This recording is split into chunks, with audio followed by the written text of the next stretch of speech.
नमस्कार। हामीमध्ये धेरैको सपना हुन्छ पहिलो प्रयासमै लोकसेवा पास गर्ने। तर त्यो सपनालाई साँच्चै पूरा गर्ने बाटो चाहिँ कता छ त?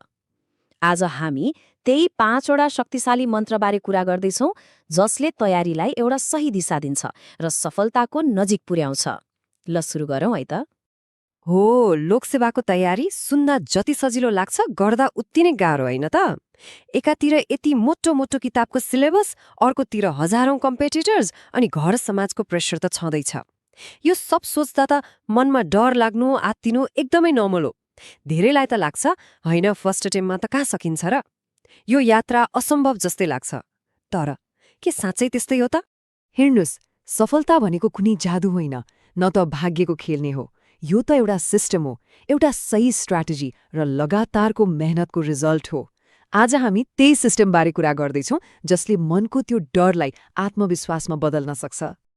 कुनै पनि लामो यात्रा सुरु गर्नुभन्दा पहिले सबैभन्दा महत्त्वपूर्ण कुरा के होला? हो, बाटोको क्लियर म्याप।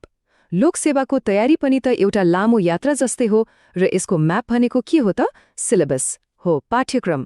हाम्रो पहिलो मन्त्र यही म्यापलाई मास्टर गर्ने बारेमा छ। अब सिलेबसलाई सर्र एकपटक पल्टाएर मात्रै हुँदैन। यसलाई त एकदमै गहिरोसँग बुझ्नुपर्छ, आत्मसात गर्नुपर्छ।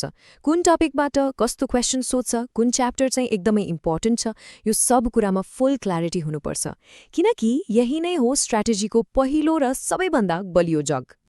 त्यसो भए यो म्यापमा मास्टर कसरी हुने त? ल, केही प्र्याक्टिकल स्टेपहरू हेरौँ। सबैभन्दा पहिले कम्तीमा पनि पछिल्लो 5 वर्षको क्वेसन पेपर हेर्नुहोस्। यसले लोकसेवा आयोगले के सोध्छ, कहाँ फोकस गर्छ भन्ने आइडिया दिन्छ। त्यसपछि पुरै सिलेबसलाई ससानो माइक्रो टपिकमा तोड्नुहोस्। यसो गर्दा पढ्न एकदमै सजिलो हुन्छ। अनि कुन टपिकबाट धेरै प्रश्न आउँछ, कुन कुरा बारम्बार दोहोरिन्छ, त्यो पत्ता लगाएर फोकस गर्यो भने त मेहनत सही ठाउँमा लाग्छ नि, होइन र? ल, म्याप त क्लियर भयो। अब सुरु हुन्छ रियल जर्नी। र यो यात्रा एकै दिनमा सकिने दौड होइन, यो त हरेक दिन एक एक पाइला चाल्ने म्याराथन हो। अनि यही नै हो हाम्रो दोस्रो मन्त्र, विन द डे। हरेक दिनलाई जित्नुहोस्। एकछिन सोच्नुस् त, यदि हरेक दिन जस्ट 1% मात्रै बढी मेहनत गर्ने हो भने वर्षको अन्त्यमा कति ठूलो चेन्ज आउँछ होला। यो मन्त्रको मुटु नै यही हो, द पावर अफ कन्सिस्टेन्सी, निरन्तरताको शक्ति। एकै दिन 10 घण्टा पढ्ने अनि 1 हफ्ता किताबै नछुने, त्यो भन्दा त हरेक दिन कन्सिस्टेन्टली 4 घण्टा पढ्नु कैयौं गुणा इफेक्टिभ हुन्छ। ल, आफ्नो दिनलाई जित्नलाई के गर्न सकिन्छ त? पहिलो, एउटा रियलिस्टिक टाइम टेबल बनाउनुहोस्। दिनमै 18 घण्टा पढ्छु भनेर होइन, जे सकिन्छ त्यही। अनि टाइम ब्लकिङ टेक्निक अपनाउनुहोस्। मतलब कुन समयमा के पढ्ने फिक्स गर्नुहोस्। र सबैभन्दा इम्पोर्टेन्ट, पढ्ने बेलामा मोबाइलको नोटिफिकेसन, सोशल मिडिया सब बन्द, नो डिस्ट्र्याक्सन्स। अनि हो, बीचबीचमा स्ट्र्याटेजिक ब्रेक लिन नबिर्सनुहोस्। याद राख्नुहोस्, दिमागलाई आराम दिनु पनि तयारीकै एउटा महत्त्वपूर्ण पाटो हो। ओके, अब आउँछ हाम्रो तेस्रो मन्त्र, र यो सायद सबभन्दा इम्पोर्टेन्ट छ, पढ्ने तरिका। दिनभरि किताबमा मात्र घोप्टिएर के गर्नु यदि पढेको कुरा दिमागमै बस्दैन भने, होइन त? त्यसैले अबको फोकस हार्डवर्कमा मात्र होइन, स्मार्ट वर्कमा हुनुपर्छ। कडा होइन, चलाखीपूर्वक पढ्नुहोस्। अब स्क्रिनमा हेर्नुहोस् त, यो तुलना एकदमै इन्ट्रेस्टिङ छ।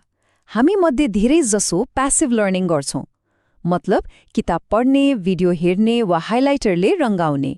यसरी पढेको कुरा छिट्टै बिर्सिन्छ। तर अर्कोतिर छ एक्टिभ लर्निङ, मतलब पढेको कुरालाई आफ्नै शब्दमा लेख्ने, कसैलाई सम्झाउने ट्राई गर्ने वा प्र्याक्टिस क्वेसन सल्भ गर्ने। जब यसरी एक्टिभ भएर पढिन्छ नि, त्यो ज्ञान दिमागमा एकदमै बलियोसँग बस्छ। त्यसो भए चलाखीपूर्वक कसरी पढ्ने त?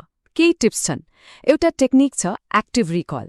कुनै च्याप्टर पढिसकेपछि किताब बन्द गर्नुहोस् र के पढ्यो भनेर सम्झिन खोज्नुहोस्। गाह्रो कन्सेप्टहरूलाई कनेक्ट गर्न माइन्ड म्याप बनाउनुहोस्। यसले भिजुअल मेमोरीमा बस्छ। अनि सबैभन्दा महत्त्वपूर्ण, पुराना प्रश्नहरू लगातार सल्भ गरिरहनुहोस्। यस्ता तरिकाले समय पनि बच्छ र रिजल्ट पनि डबल आउँछ। ल, स्ट्र्याटेजी पनि बन्यो, स्मार्ट तरिकाले पढ्न पनि सिकियो, तर यो सबभन्दा माथि एउटा कुरा छ, त्यो हो माइन्डसेट, मानसिकता। र यही हो हाम्रो चौथो मन्त्र। मैले अघि नै भने, लोकसेवाको यात्रा एउटा म्याराथन हो। र यो म्याराथनमा फिजिकल स्ट्रेन्थभन्दा मेन्टल स्ट्रेन्थको खेल बढी हुन्छ। हो, यो तयारीको जर्नीमा कहिलेकाहीँ निराश भइन्छ, आफूमाथि नै शङ्का लाग्न थाल्छ, एक्लो महसुस हुन्छ, मनमा आउँछ अरूले त कति जानेका छन्, मैले त सक्दिनँ होला। हो, यस्तै बेलामा आफ्नो माइन्डसेटलाई बलियो बनाइराख्नु नै सबैभन्दा ठूलो च्यालेन्ज हो र जसले यो मेन्टल गेम जित्छ अन्तिममा सफलता पनि उसैको हुन्छ। त्यसो भए मनलाई बलियो कसरी बनाउने त? पहिलो कुरा, पोजिटिभ सेल्फ टक। आफैसँग सकारात्मक कुरा गर्ने, मैले सक्छु भन्ने। दिनको सानो सानो टार्गेट पूरा हुँदा सेलिब्रेट गर्ने, आफैलाई स्याबासी दिने। अनि यो एकदमै इम्पोर्टेन्ट छ, मोटिभेसन नभएको दिनमा पनि जस्ट आधा घण्टा भए पनि पढ्ने, त्यो कन्सिस्टेन्सी नतोड्ने। यस्तै ससाना कुराहरूले नै अरूभन्दा अगाडि पुर्याउने हो। र अब हाम्रो अन्तिम तर सायद सबैभन्दा क्रुशल मन्त्र, प्र्याक्टिस, अभ्यास। सोच्नुस् त, जति नै राम्रो पढे पनि, जति नै राम्रो स्ट्र्याटेजी बनाए पनि यदि त्यो 3 घण्टाको एक्जाम हलमा त्यसलाई उतार्नै सकिएन भने त सबै मेहनत पानीमा गयो नि, होइन? हो, ज्ञान हुनु एउटा कुरा हो र एक्जाममा पर्फर्मेन्स दिनु अर्को कुरा हो। र यो दुईटाको बीचको ग्यापलाई पुर्ने पुल हो अभ्यास। एक्जाम हलको जस्तै प्रेसरमा, त्यस्तै इन्भाइरोमेन्टमा बसेर बारम्बार प्र्याक्टिस गर्दा के हुन्छ भने दिमाग र शरीर दुवै रियल एक्जामको लागि तयार हुन्छ। यसले स्पिड बढाउँछ, कन्फिडेन्स बढाउँछ अनि कहाँ कहाँ गल्ती भइरहेको छ भनेर सुधार्ने मौका दिन्छ।